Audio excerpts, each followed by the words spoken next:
Voici le jour 2 de ce défi que je me suis lancé à propos de ma timidité en Martinique. Je profite de ce bel endroit pour y aller, pour oser, même si ce n'est pas parfait. Faire des ateliers, mini-ateliers, mini-formations, 10, 12, 15 personnes.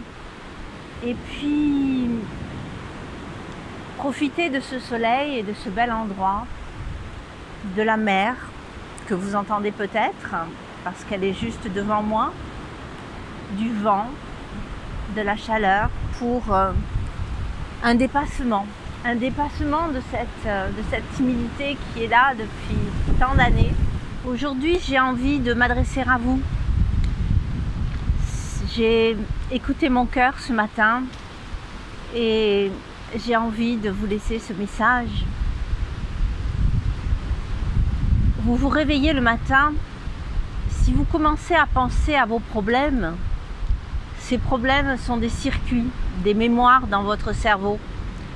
Et chacune de ces mémoires est un enregistrement du passé. Au moment où vous démarrez votre journée, vous êtes déjà en train de penser à votre passé. Chacune de ces mémoires a une émotion, évidemment, produite par une expérience du passé. Donc, au moment où vous vous souvenez de ces mémoires, de ces problèmes, vous vous sentez brusquement triste, malheureux. Vous vous sentez dans l'émotion dans laquelle vous étiez en pensant à cet événement. Et puis brusquement, vous êtes triste, vous êtes mécontent, vous êtes en colère, éventuellement quelque chose qui suscite peut-être même de la douleur. Pensez à un ami Cela crée à ce moment-là votre état d'esprit pour la journée entière. Et vous êtes mal. Et cela devient, de fil en aiguille, un état d'être. Commencez la journée dans le passé, crée en vous un état, et vous avez l'impression que cet état fait partie de vous, que c'est votre état normal, votre manière d'être, celle qui vous suit toute la journée.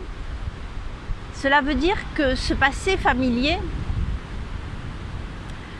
influence votre présent et votre manière d'être, de penser là, maintenant, au présent. Et vous allez vivre dans cet état pendant toute votre journée. Et votre futur, à ce moment-là, devient prédictible. C'est-à-dire qu'il sera fait et produit avec le même état d'esprit. Donc, si vous croyez que vos pensées ont quelque chose à voir avec votre destinée, avec votre futur, et que vous ne pouvez pas penser mieux que votre ressenti, à ce moment-là, vous vivez dans le passé. Et puis, pour la plus grande partie, vous allez continuer à créer la même vie de ce fait. Regardez votre téléphone, WhatsApp, les textos, Twitter, Facebook, les textos, les courriels, Facebook, les photos, Instagram. Et vous allez vraiment vous sentir connecté à quelque chose de connu dans votre vie. C'est agréable parce que c'est rassurant. Évidemment, nous l'aimons tous. Mais nous allons voir une série de comportements. Et ces comportements vont être routiniers. Même si vous n'aimez pas la routine et qu'à la fin de l'année, vous dites « Ah, qu'est-ce que je me suis ennuyée, je suis toujours dans la même routine, une vie banale. » Et au bout du compte, vous voyez les mêmes gens qui poussent les mêmes boutons émotionnels chez vous, qui vous énervent, qui vous mettent en colère, les mêmes événements. Et cette routine finit par devenir un programme. Vous perdez, en fait, la liberté, une partie de votre liberté la liberté de votre volonté, de ce que vous voulez, et vous la donnez à quelque chose de programmé. Et puis vient le temps où vous voulez changer quelque chose, vous voulez changer cette redondance. Vous en avez marre de cette banalité. La répétition de ce cycle est devenue finalement un programme inconscient. La partie de votre programme qui est consciente dit « je veux », il dit des choses que vous aimez.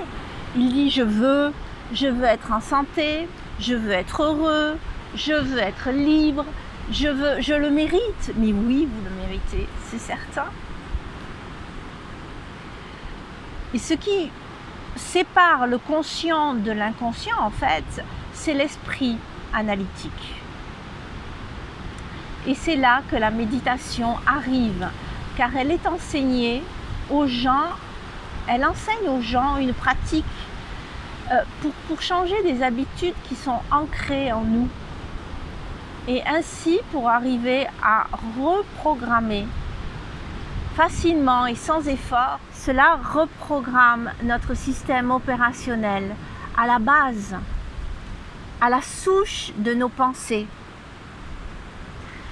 Et à ce moment-là, faites-en l'expérience. Comme moi, je me suis mise un défi de 21 jours par rapport à la timidité et je vais essayer de m'y tenir. Essayez de vous lancer le défi dans le temps que vous avez, soit le matin, soit le soir, de faire une méditation pour reprogrammer tout ce qui se passe, reprogrammer cet inconscient, cet esprit analytique, juste pendant 10-15 minutes, le soir par exemple, avant de vous endormir, et constatez les bienfaits. Au moins, essayez, lancez-vous ce défi, et à ce moment-là, gardez vraiment les yeux ouverts, de façon à ce que ce défi, vous puissiez en voir les bénéfices. Et je vous assure, je vous garantis que vous allez changer vraiment ce qui est à la base et à la souche de tous ces programmes. Et vous allez voir dans votre vie des changements importants. Et votre vie va s'améliorer réellement. N'attendez pas. N'attendez pas d'éprouver de l'ennui. N'attendez pas un accident dans votre vie ou dans celle de vos proches. N'attendez pas un traumatisme. N'attendez pas une maladie. Allez-y. Et tenez-moi au courant si vous voulez écrire vos commentaires en dessous de cette vidéo. Je l'apprécierai beaucoup. Merci. À bientôt.